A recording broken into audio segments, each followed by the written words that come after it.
Ray Dogman Dan here. We are in Warframe. I am running a rank tier 3 Exterminate here. Got the Snipetron Vandal. I've got the AK Akjagara, whatever you want to call them. They are now rank 30, so I'm playing around with them in here.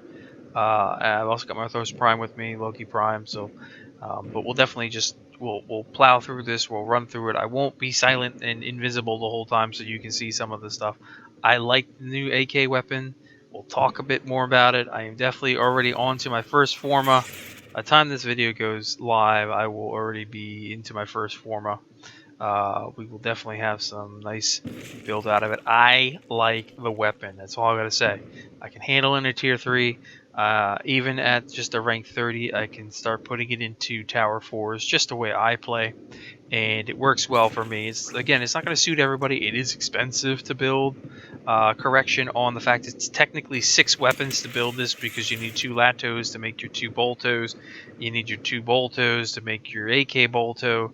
You need your dual Skana before you can get to this weapon, and 210,000 credits and the other resources. So it's expensive. I like it though, but not everybody's gonna like it, and there are some, I guess you could say, hiccups to it, definitely with the recoil, though that doesn't bother me too much. Right now in this first build, I'm at 80.5% status chance. You'll see the procking on here. We'll do it right with this corrupted bombard. You'll see the procking on here. I'll purposely stand back here so you can see it a little bit. Sometimes the numbers are good, sometimes the numbers are bad. I'm just kind of quickly showing you what it is. Okay, but they're still easy to kill.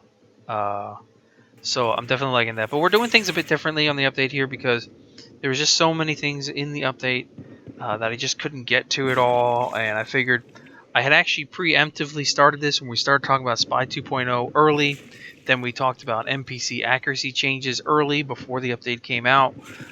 So we were all starting to get on the page. For everybody that's following me, we were all starting to get on the page and starting to learn about the changes before they came out. So I felt that when the update came out with all the additional stuff, I just didn't have to put out an overview video, because to me at that point it was actually just it just didn't seem like I needed to do it, because we had talked about the 2 main things, and then in this video we're going to talk about the rest of it now that I've played it. And I'm trying to be a little bit different in how I'm doing things now. So I haven't decided whether I'm going to keep doing overviews all the time. I mean, I've been doing it for 2 years.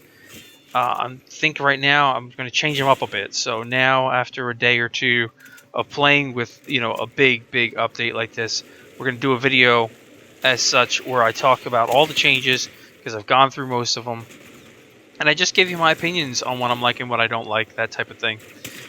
What I think needs to change, and I think that actually is just a little bit better, because then you really get an idea of what I'm thinking, instead of me just reading there, and going over the stuff that is out there. And of course, updates are always on the Nog community page, on the forums, and on the Everything Warframe webpage that I've got there with the blog and whatnot. So that's always there. You're always welcome to ask me questions as well in any videos on the changes. So with that, let's just kind of go through it. So the new pistols, definitely, I like them. I definitely like them. The new Iru Sugatra, I got it. I've actually got them on my Orthos Prime here, but I'm running like a Banshee here, so you can't really see. You can see them a little bit. They're pretty cool. I mean, it is what it is. They didn't cost me much. I already had the Sindana, so I just spent their 20 platinum and did that, and got the matching set, so to speak. In terms of other things that are out here, so the Stolen Dreams quest, obviously I did the full mission. It was only about an hour and a half, give or take, to go through all 5 missions, and then I went ahead and I put that whole video together. All in all, it took me about 6 hours to put the video together, do all the audio, mix and match, and make sure all the good important parts of the mission was in there, and explain what we were doing during the mission, show off all of the special rooms, definitely that lore part towards the end, and then the 4.5 gigabyte upload, which originally all of the video footage put together was around 500 gigabytes. So 4.5 gigs wasn't too much, but YouTube is so damn slow. So damn slow. So I felt that was the best way to do that mission, was to kind of put it all together. Even though it still came out lengthy, we covered everything in there. So if you're interested in seeing it and you haven't seen it, go check it out. If you have questions about it, go ahead and feel free to ask questions. It'll be there. In terms of Spy 2.0, it's got a plus 1 from me. That's a definite sure. I definitely like the changes. I knew I was going to like the changes. They're more challenging. They're definitely fun. They're on right now every planet. There are some hiccups here and there. They'll get adjusted before they're officially released into Update 16, because there'll be a point, I think, where they're making some overhaul changes to it still. Sorry. Stealth Finisher and Affinity updates. I'm liking that. I'm liking that it's everywhere. The stealth streaks are awesome, where you get your 5 times multiplier for melee, sneaking up on melee, and 2 times for ranged attacks. It holds there for 30 seconds, so you can keep your stack up there and keep getting the higher affinity through the mission. Finisher damage is awesome to see that in there, where it's capped at 8 times damage as well. The UI showing it, I'm liking that. In terms of general improvements that were in there, when we're talking lip sync, dynamic exposure, ambient occlusion, so forth and so on, reverb, some of these, it takes a bit to get used to. You might want to turn some of them off. I've heard people talking about how their systems are getting hotter now because of it. I've not had any issues with my system. It does take a little bit to get used to some of it with terms of the lighting and the scenery now and the dynamic exposure. The reverb noises are a little bit different. But overall, I'm pretty happy with what they did there.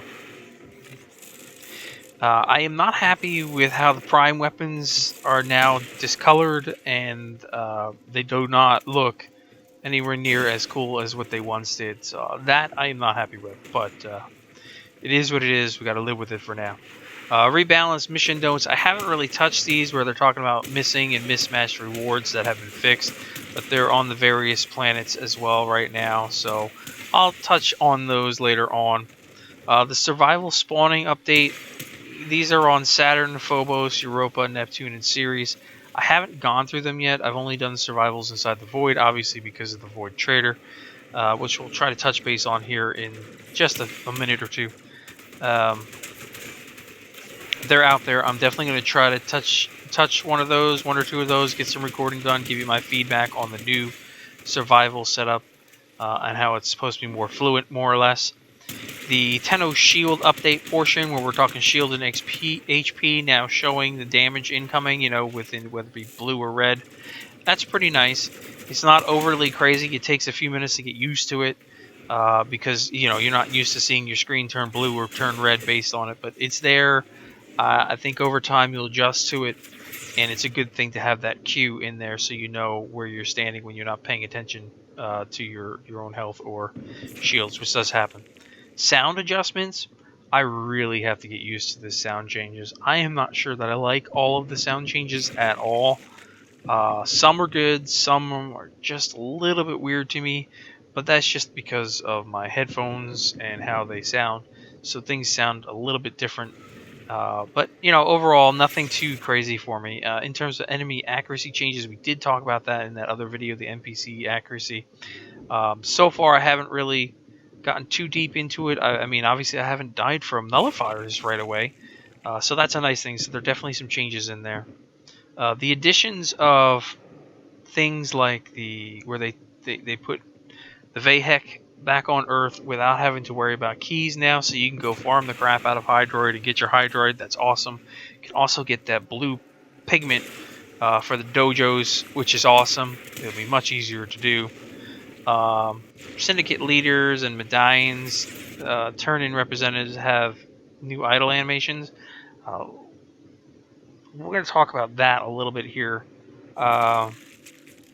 The syndicates, I am not so happy with some of the changes here. Now, I don't really care about the daily rep change in terms of it. I mean, I do, going from, for me, 38,000 down to 19,000 now, where they halved it. but they doubled the missions credits. So the alert credits now are double, and that's where they want people to be. And I had spent plenty of time in those. I actually have hundreds of medallions for the 3 factions that I run, and since they also updated the low end payment now for the 2 bottom medallions from 250 and 500 to now 500 and 1000, I am sitting pretty because I have hundreds to 200s of these things just sitting there, so I can quickly rep up anytime I need to and utilize that. So that's, for me, it worked out pretty well that I was holding on to those and I hadn't actually used them, and all I do is play in the alert missions every day anyway, rather than farming. I'm not much of farming unless I have to for like parts or the Ducats. The Rakta ballistic changes, we will talk about that in another video. I just haven't addressed it yet. I'm still rebuilding the Rakta now to address the changes, so stay tuned for that. We'll definitely talk about it. In terms of the Void Trader, just a quick touch up on this. I'm happy with what's out there. The Primed Reach, the Primed Pistol Mutation mod, of course, it means you will have like almost infinite ammo if you can get that bad boy ranked up and you have it on a freaking pistol that requires it. You're just never going to run out of freaking ammo. The Prisma for rear attacks, I haven't touched it yet, though I have it. So for me, I'm pretty happy with those that are in there. Otherwise, you know what we'll do? We'll just talk about this in the next episode. So if you have any comments or questions, please do feel free to leave them. I will catch you guys later. Thanks for watching. We'll see you soon.